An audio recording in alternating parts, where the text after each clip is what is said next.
Okay, this is a special edition of the Urban EV podcast. I actually had the opportunity to visit the New York International Auto Show last week, and I figured it's a good time for me to kind of share what I saw over there because I'm sure you read much about what was happening.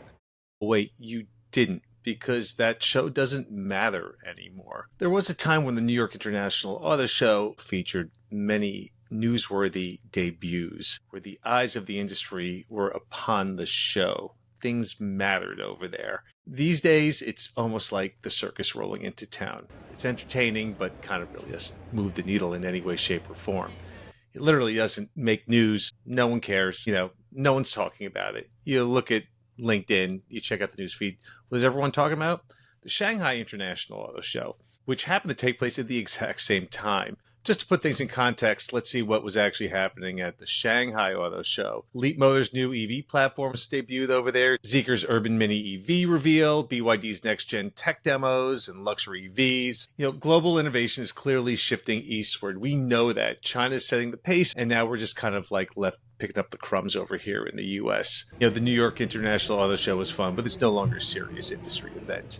All right, so even on that note, though, there was a time when the New York International Auto Show had noteworthy and even historic debuts. Let's just take a look at some of the previous reveals that were over there. 1970, the AMC Gremlin, a really weird-looking car, but this was one of the first subcompact cars from an American manufacturer.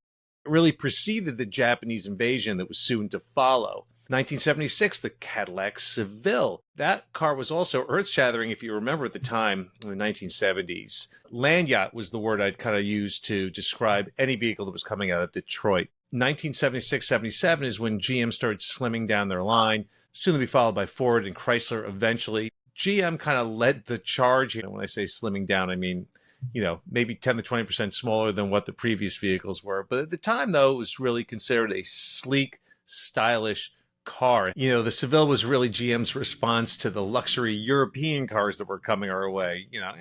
How well did they compare? Not really sure, but from the American perspective, it was a car worth paying attention to. All right, the 1980s. 1984, does that year ring a bell for you? It's the year of the minivan debut. The Caravan and Plymouth Voyager revolutionized family transportation.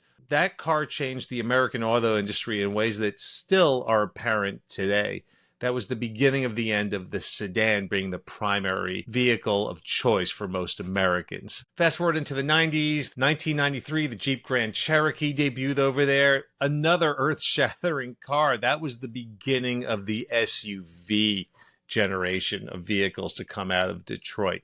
And that vehicle clearly cast a shadow on everything we're driving today. 1998, the Volkswagen Beetle came out. That retro-styled reboot was a cultural phenomenon and really moved the needle in the American psyche as well. Fast forward to the 2000s, the 2005 Ford Mustang GT convertible, revival of a legend. That was pretty cool. We even had in 2009 the Genesis sedan, which marked Hyundai's shift into the premium market segment. 2011, the Nissan Leaf. You remember that? EVs with a novel concept. Yes, we were the ones that debuted that to the world. Well, we debuted it to North America anyway. It was close enough. The New York International Auto Show was the place to debut something like this to the American public and to say, hey, this may be the future. What do you guys think? The car was met with more or less a collective yawn, but that's because the specs were pretty weak of that vehicle. But, should have been a sign of things to come. We kind of proceeded through the 2010s with the Chevy Camaro Z28, the Lincoln Continental Concept, and the Genesis Mint Concept, which was a futuristic electric city car, another concept that really hasn't caught on in the U.S. But bringing it home to today, now in the 2020s, in 2022, Kia debuted the EV9 concept.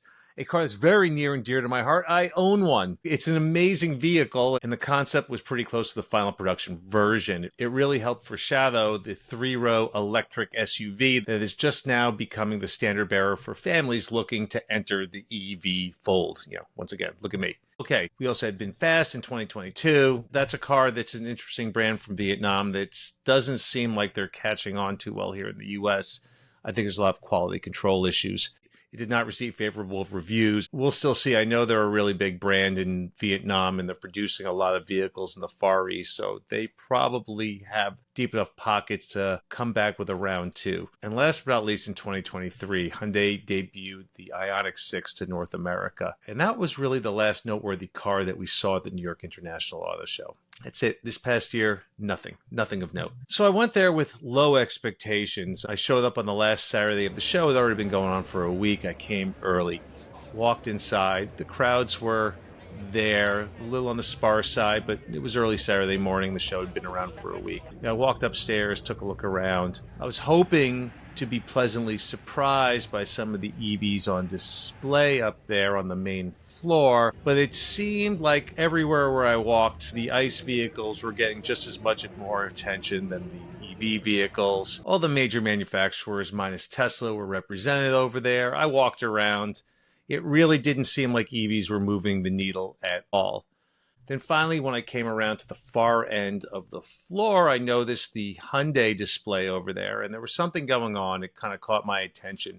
They actually had a drag strip set up, and they were letting people test drive EVs. What a brilliant concept. What is one of the biggest advantages you have with an EV? It's that linear acceleration, which frankly blows away any ICE vehicle in its class. You can take an average 5-door hatchback, something along the lines of the Ioniq 5, and it's going to have performance in comparison to a sports car from 10 years ago or even today. So that's one thing that always turns heads. So they're giving people the opportunity to take these cars on a test drive. I'm like, this is where the crowds are. This is where some of the excitement lies. So that was impressive, and I was like, all right, it's better than nothing. At least some of the EVs are kind of capturing people's attention.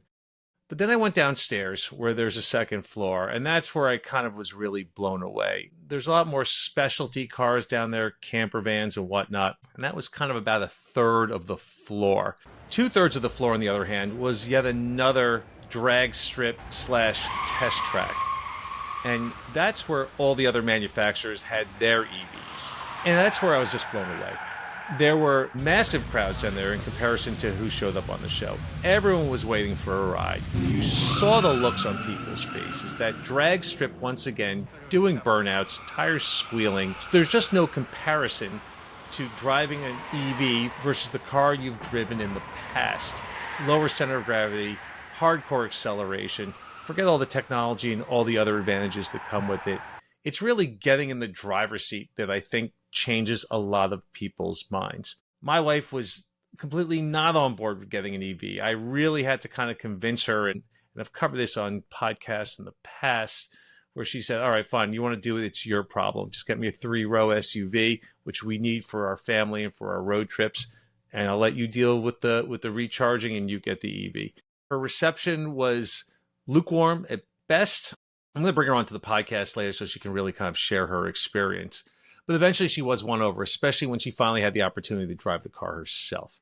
That's really the kind of thing here where I think a lot of the naysayers, once they get behind the wheel, it just changes things.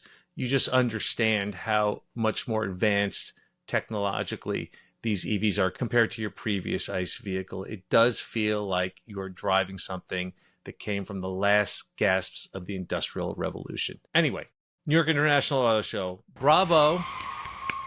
A brilliant move to set up a test track. Your relevance right now is on the wane, but at the very least, if you can convince the local audience the EVs are awesome, then you've done your job. I think that just about does it for today's show. Thank you once again for tuning in to the Urban EV Podcast.